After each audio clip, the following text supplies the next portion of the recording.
do you do? We hope you have a moment or two to listen to what we have to say to each and every one of you. It concerns our postal system. Our lifetime friends, as all of you know, they've never failed us through the years, through driving rain, sleet or snow. But now they've got a problem. And what are they to do? The answer, my friend, is very simple. It's up to you to see them through.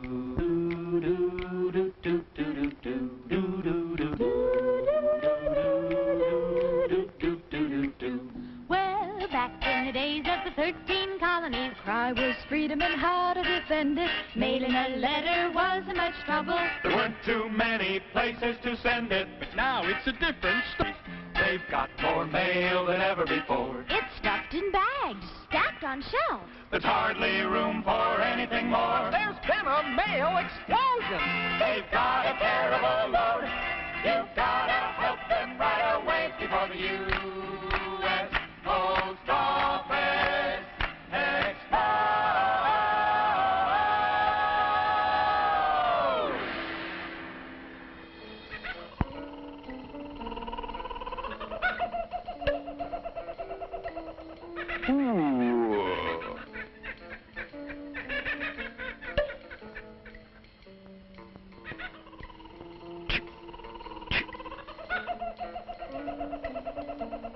It wasn't so long ago that communication was a simple act. But the range of the human voice is limited. So, man's ingenuity found ways to bridge distance. He invented writing. And typographical errors. To carry messages across vast distances, man developed roads, highways, turnpikes, bunions, calluses, and a rare assortment of aching limbs. Yes, up until recently, communication remained a simple act. What matter if it took 2 weeks to go from New York to Atlanta, over a month to St. Louis? If the letter from Uncle Ben arrived a day or so later, nobody fussed. The times were tuned to wagon wheels, footpaths, and the puff of wind against sail. Distance was measured by weeks and months.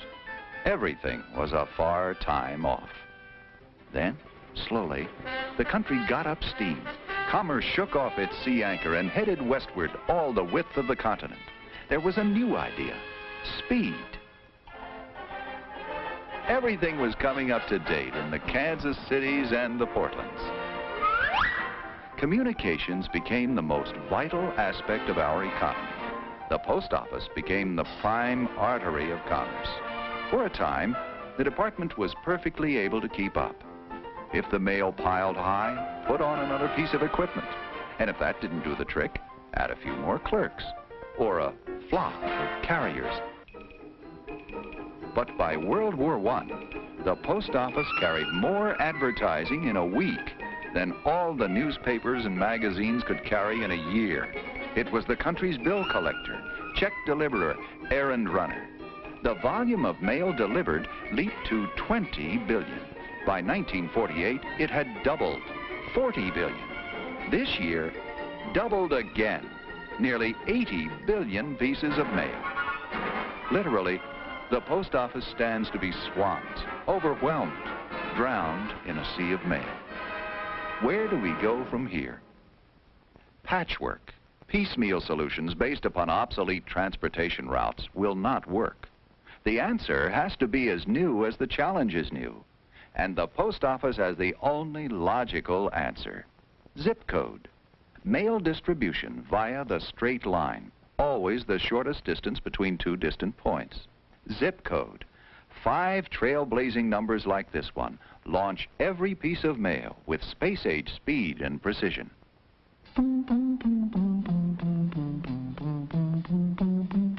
Now that's easy to say and it sounds just fine, but let's put this question right on the line. What is the zip code? A postal quirk? What does it do? How does it? If you'll lend an ear, we'll be glad to explain how the zip code eases your postal pain.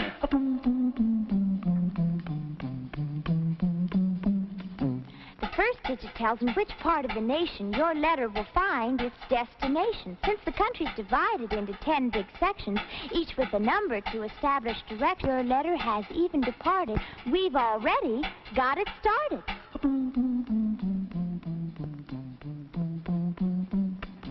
The next 2 digits go hand in hand to a major post office over land. Since each big section has town after town, We need these numbers to really narrow things down. We've got the section, we've got the city. Just 2 more numbers and we're sitting pretty.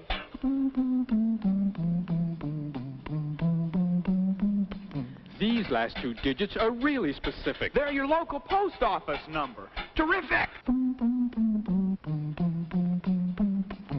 What a system. As you can plainly see, just 5 little numbers. Quick as can be. But if you have a question or you have a doubt, if you're still not sure what the whole thing's about, just always remember, zip code defined Means city to city in one straight line.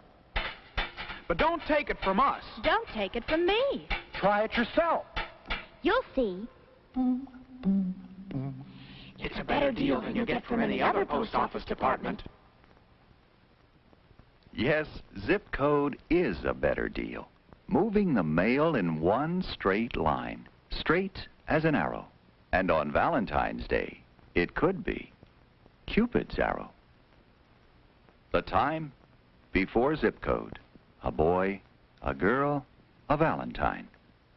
There was a boy in New York City who loved a girl by Frisco Bay. He sent a card to say he loved her, to say he cared that special way. His letters zigged and zagged along the way. His lonely letter lagged day after day. And lonely hours just to hear what he would say. But when his words were finally spoken, all her love had gone astray. On a sad, sad Valentine's Day.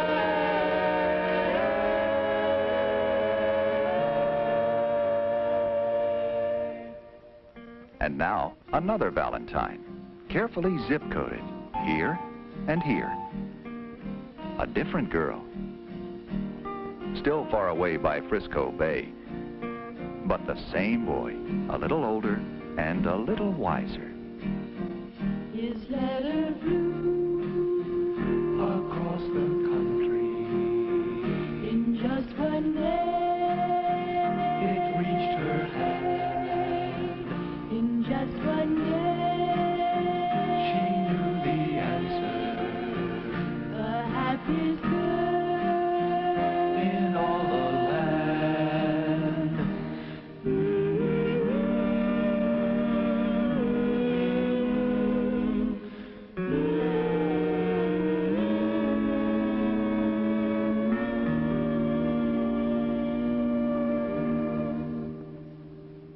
And those zip code numbers will help clear up 2 of the major problems that give the post office department fits. Seen? The dead letter office. Have you ever asked yourself this question? Why do postal clerks get indigestion? There are many reasons. I won't bother to list them. It's all the stamp glue we take into our systems. I guess that's as logical as a man could get. But that's not the reason for their stomach upset. It's from trying to read the American hand, illegibly written throughout the land. This letter will prove exactly what we've said. The name of the city simply can't be read. Oakdale. Oakfield. Oakhurst. Oak Park? Oakwood. Tuscaloosa. Tuscaloosa? Tuscaloosa. Now you see what we mean? If the writing's no good, this letter might as well be carved out of wood. And if you think bad handwriting is only hard on your eyes, just try this problem on for size. I got a letter here for somebody from Springfield. Springfield? I'm from Springfield, Massachusetts, and I'm telling you, pal, there's no place I'd rather be. I'm from Springfield, Pennsylvania, and there's been a mistake. This letter is apparently for me. I'm from Springfield, Arizona, and I want you to know I've been waiting for this letter since a weekend ago. Oh, what good does it do to send a letter my way when I'm from Springfield, USA? I have looked into this problem, and I'm telling you, boys, you're angry and you have a right to be. There are very many cities, identical names, and Springfield is not the least of these.